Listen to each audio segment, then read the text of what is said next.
Hello everyone, welcome to my channel. ছবির শুরুতেই একজন ছেলে আমাদের তার স্কুলের ঘটনা বলে, যেখানে ৬ ধরনের স্টুডেন্ট পড়ে। ৬ নাম্বারের পরে এমন স্টুডেন্ট যারা কোনো কিছুতে ইন্টারেস্ট রাখে না, পড়াশোনাতেও ভালো না, কোনো স্পোর্টে অংশগ্রহণ করে না। তারপরে ২ নাম্বারে আসে ব্যাক বেঞ্চার্স, যারা অন্যদের মজা করে এবং নিজের লাইফটাকে একটু এনজয় করে। তারপরে আসে আমাদের স্পোর্টসে অংশগ্রহণ করে না, কিন্তু তারা পড়াশোনায় একদম টপে আছে। তারপরে আসে স্পোর্টস, মানে যারা সবসময় খেলাধুলাতে অংশগ্রহণ করে নিজের স্কুলে বা বাইরের স্কুলে।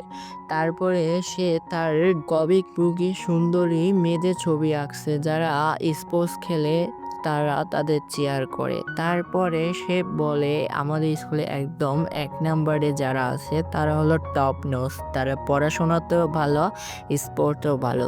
তাদের ক্যাপ্টেন হান, যে সবকিছুতে ভালো, তাকে আজ পর্যন্ত কেউ পড়াশোনাও হারাতে পারেনি, স্পোর্টেও হারাতে পারেনি। এখন আমাদের কমিকের ছেলে মানে হান নিজে সম্পর্কে বলে সে ৬ নাম্বারে, সে স্পোর্টেও ভালো না, খেলাধুলাও তো ভালো না, তাই তার জীবনটা অনেক বোর। তার হইতে এমন কনফিডেন্সও নাই যে সে অন্যকে বুলি করে নিজে একটু মজা নেবে। তার জন্য সে কমিক আঁকে এবং সেখানে সে সবচেয়ে স্কুলের সুন্দর এবং মেধাবী মেয়ে সোনাকে আঁকে। কারণ তাকে অনেক পছন্দ হয়। তারপরে দেখানো হয় সে সারারাত কমিক এঁকে সকালবেলা স্কুলে যাওয়ার সময় সে ভুল করে তার কমিক বুকটা নিয়ে আসে। সে যখন বুঝতে পারে, যখন তার বন্ধু বের করে এটা বলে, তখন তো সে একদম ভয় পেয়ে যায়। আর উপরে সে তার কমিক বুকের উপর তার নাম লিখে তার ক্রাশের নাম লিখছিল সোনার নাম। সে এটা ভেবে তো অনেক ভয় পেয়ে যায়। তারপরে অ্যাসেম্বলি শেষে তার ক্লাসে এসে তার কমিক বুকটা খুঁজে পায় না। কারণ যে হোমওয়ার্কগুলো ডিসক্রিপশন করছিল, সে ওই কমিকের ওপর সোনার নাম লিখে তাকে দিয়ে দিছে। তখন পুরো ক্লাসই তার ইমাজিনেশনটা দেখে নেয়। সে কি ড্রয়িং করছে। তারপরে তারা এটা দেখে অনেক হাসাহাসি করে। সে কালকে সোনাকে তাকে একটা কিক দিছিল, সেটাকে সে এমনভাবে ড্রয়িং করছে যে সোনা কিক দিছে সে আগেরা। তারপরে সে তো এটা দেখে অনেক ভয় পেয়ে যায় এবং এটা দেখে সোনা তার ড্রয়িং বুকটা মানে ওইটা তার মাথার ভিতরে ফেইক্কা মারে। তারপরে সে ভয় পেয়ে দৌড়ে ওয়াশরুমে চলে যায়। সে এখানে বসে ভাবে, আল্লাহ এটা কি হইল? তারপর তার বন্ধু তাকে কল দিয়ে বলে, আরে বাইরে এসে পড়, এমন কিছু হয় নাই, তোর কমিক পুরা ফেমাস হয়ে গেছে, সবাই কপি করে সেটাকে পড়তাছে। তারপরে সে লজ্জায় সেখান থেকে বের হয়ে আসে এবং তার বন্ধুকে জিজ্ঞাসা করে, আরে মামা বলতো এটা কে দিছিল? তারপরে বলে, "এ আমাদের ক্লাসেরই একটা মেয়ে মানে ওর নাম মেয়ে।" তার জন্য কেউ আবার কনফিউজ হয় না। তারপরে সে বলে, এখন তারে কই পাম? তারপরে বলে ওয়াশরুমে। যাই হোক, তারপরে সে ওয়াশরুমে আইসা তাকে খুঁজে পেয়ে যায় এবং মেয়েও তো পুরা ঘটনা জানতো। তার জন্য সে অনেক ভয় পেয়ে যায়। তখন সে তাকে মারতে গেলে তার উপর একটা কারেন্টের ঝটকা লাগে। সে তো পুরাই অবাক হয়ে যায়। আল্লাহ! এটা কি হইল?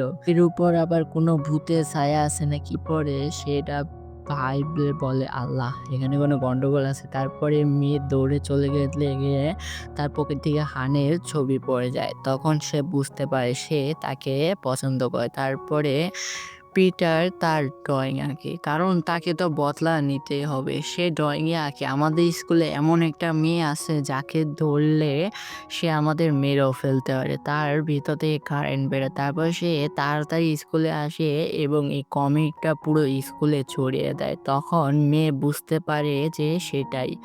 তারপরে সে অনেক ভয় পেয়ে পিটারকে খুঁজতে শুরু করে এবং বলে, তুমি এমন কেন করছো? আমি তো এটা তোমাকে না বুঝে করছি। তারপরে পিটার বলে, আচ্ছা না বুঝে করছো, যাই হোক। তারপরে এখানে তাদের মধ্যে তর্ক হতে শুরু করে। এক পর্যায়ে মেয়ের হার্টবিটটা জোরে হয়ে যায়। তারপরে পিটারের তাকে এটা বলতে গেলে তাকে টাচ করলে আবারও সে হাই ভোল্টের একটা ঝটকা খায়। সে তো এখনো কিছুই বুঝতে পারছে না এটা কি হইল। তখন মেয়ে এই সুযোগে সব কয়টা কমিক নিয়ে তার বাসায় চলে আসে। তখন সে বলে তার মা-বাবাকে, "আমিও মনে হয় এই স্কুলে আর বেশিদিন থাকতে পারবো না। একজন ছেলে আমার সত্যিটা জেনে গেছে।" তখন আমরা তার ফ্ল্যাশব্যাক দেখতে পাই। তাকে ধরলে কারেন্ট লাগে কেন? সে যখন ছোট ছিল তখন সে একটু এক্সাইটেড হয়ে গেলে তার কাছে কোনো ইলেকট্রিক ডিভাইস থাকলে শক খেত। তার হার্টবিট যদি ১০০ র উপর হয়ে যেত তারা শক খেত। তার জন্য অনেক স্কুলই পরিবর্তন করতে হয়েছে তাকে। সে হার্টে একটা প্রবলেম ছিল। তার জন্য সে যদি তার হার্টবিট ১০০ র উপরে হয়ে যেত সে যে তার পাশে থাকতো সেই শক খেত। আবার তার এই পাওয়ার তার বাবা-মা ভালো কাজে ব্যবহার করে। যেমন তাকে দৌড়ালে সে তার ব্যাটারির চার্জ করে তার বাবা। সে তার স্কুলে এসে রিজাইন লেটার নিয়ে নেয়। তখন সেভাবে আমিও স্কুলে বেশিদিন পড়তে পারলাম না। তখন পিটার সবার কাছ থেকে সে কমিক বুকটা নিয়ে নেয়। কারণ সে বুঝতে পারছিল তার ভুল। তারপরে মেয়ে তাকে জিজ্ঞাসা করে, "তুমি এইসব কমিক বুক পড়িয়ে দিচ্ছ কেন?" তারপরে সে বলে, "আমার অধিকার নেই তোমার এই দুর্বল দিকটা সবাইকে জানানোর।" যাই হোক তখন মেয়েও তার রিজাইন লেটারটা সেখানে পুড়িয়ে দেয় এবং তারা পোড়াতে এমন আগুন লেগে যায় যে একটা গাছই জ্বলে যায়। তখন সে মেয়ে দৌড়ে যেয়ে একটি ফায়ার ইয়াটা নিয়ে আসে এবং আগুনটা বুঝিয়ে দেয়। তখন সেখানে হান এটা দেখে ফেলে এবং তার মেয়ের দৌড়টা অনেক পছন্দ হয়। সে বলে, "তুমি আমাদের ক্লাব জয়েন করতে পারো। আমাদের একটা রেসার দরকার।" সেটা শুনে তার হার্টবিট ১০০ র উপরে পৌঁছে দেয় এবং সেখান থেকে সে দৌড়ে চলে আসে। তারপরে পিটার সোনার কাছে তাকে একটু দেখতে যায়। তখন সোনা তাকে অনেক খারাপ ব্যবহার করে। তার জন্য পিটার মেয়ের কাছে চলে আসে এবং বলে, "আমি সোনার কাছে গেছিলাম। সে আমার সাথে অনেকই খারাপ ব্যবহার করছে। তুমি আমাকে প্লিজ একটু শক দাও।" সেই কথা শুনে সে তাকে একটা থাপ্পড় মারে। সে তো পুরাই ডাস্টবিনে যেয়ে পড়ে। যখন তার চোখ খুলে সে দেখতে পায় সে একটি অপারেশন থিয়েটার আছে এবং একজন বলছে, "আমি আজকাল কিডনি নিয়ে নেব।" তখন আমরা জানতে পারি এটা মেয়ের বাবা-মা। তখন মেয়ে বলে, "আচ্ছা ওকে ছেড়ে দাও, অনেক ভয় পাইছে বেচারা।" তখন তার বাবা-মা তাকে খেতে দেয় এবং যখন খাওয়া শেষ হয় তারা থালা বাসন ধুতে যায়। তখন মেয়ে পিটারকে বলে, "আচ্ছা তুমি সোনাকে অনেক পছন্দ করো, তাই না?" তারপরে পিটার বলে, "হুঁ, অনেক পছন্দ করি।" তারপরে তারা দুজন দুজনকে প্রমিস করে, "আমরা দুজন দুজনকে সবসময় হেল্প করব।" তারপরে সোনার স্পোর্টসে চলে আসে। মানে সে খেলবে কিন্তু তারকে চিয়ার করার মতো কেউ ছিল না। তারপরে পিটার সবাইকে রাজি করায়। বলে, "আমি তোমাদের সব কাজ করে দেব।" মানে সব স্টুডেন্টের সব রকম কানে যেমন রান্না করে দেওয়া, SW করে দেওয়া, তারপরে তাদের কমিক এঁকে দেওয়া, ছবি এঁকে দেওয়া ইত্যাদি। তারপরে সে একদিন মেয়েকে তার রুমে নিয়ে আসে পিটারের। তারপরে সে তার রুমে এসে দেখে সোনা এবং তার অনেক ছবি। সোনাকে সে অনেক সুন্দর করে আঁকছে। তারপরে মেয়ে বলে, "তুমি এই ছবিটি যায় তাকে দেখাও।" তারপরে সে বলে, "না আমি ওরে অনেক ভয় পাই।" তারপরে সেদিন চলে আসে।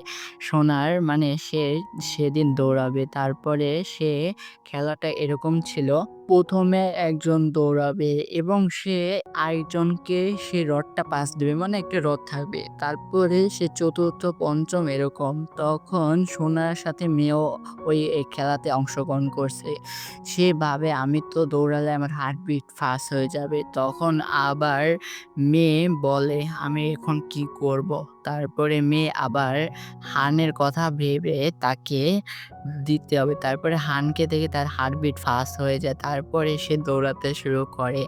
তারপরে সে একটা ট্রিক খাটায়। সে হাত দেয় না ওই রডে। সে পা দিয়ে কিক মারে। তারপরে সে ধরতে গিয়ে তার নাক দিয়ে রক্ত পড়তে শুরু করে। কিন্তু সে হানের কথা ভেবে এমন জোরে দৌড়ায় সেই ফার্স্ট হয়ে যায় এই খেলাতে। তারপরে সবাই খুশি হয়ে যায়। পিটারও খুশি হয়। হয়। তারপরে তারা ফাইনালের জন্য কোয়ালিফাই করে ফেলে এবং সে এমন খুশি হয়ে যায়, তারা ২ জন ওয়াশরুমে যায় ফ্রেশ হওয়ার জন্য, তার নাকে রক্ত মোছার জন্য। সে খুশিতে পিটারকে হাগ করে সে রুমে এসে আজকেও সোনার ছবি ড্রয়িং করতে বসে। কিন্তু আজকে সে সোনার ছবি ড্রয়িং না করে মেয়ের ছবি ড্রয়িং করে। তারপরে মেয়ে যখন স্কুলে আসে তখন হান তাকে শুক্রবারে বাহিরে যাওয়ার জন্য ইনভাইট করে। তখন মেয়ে বলে, "আচ্ছা, আচ্ছা তুমি যাও, আমি অবশ্যই আসবো।" তারপরে যখন এই কথাটা পিটার জানতে পারে সে অনেক কষ্ট পায়। বেচারি তো মেকআপও করতে পারত না।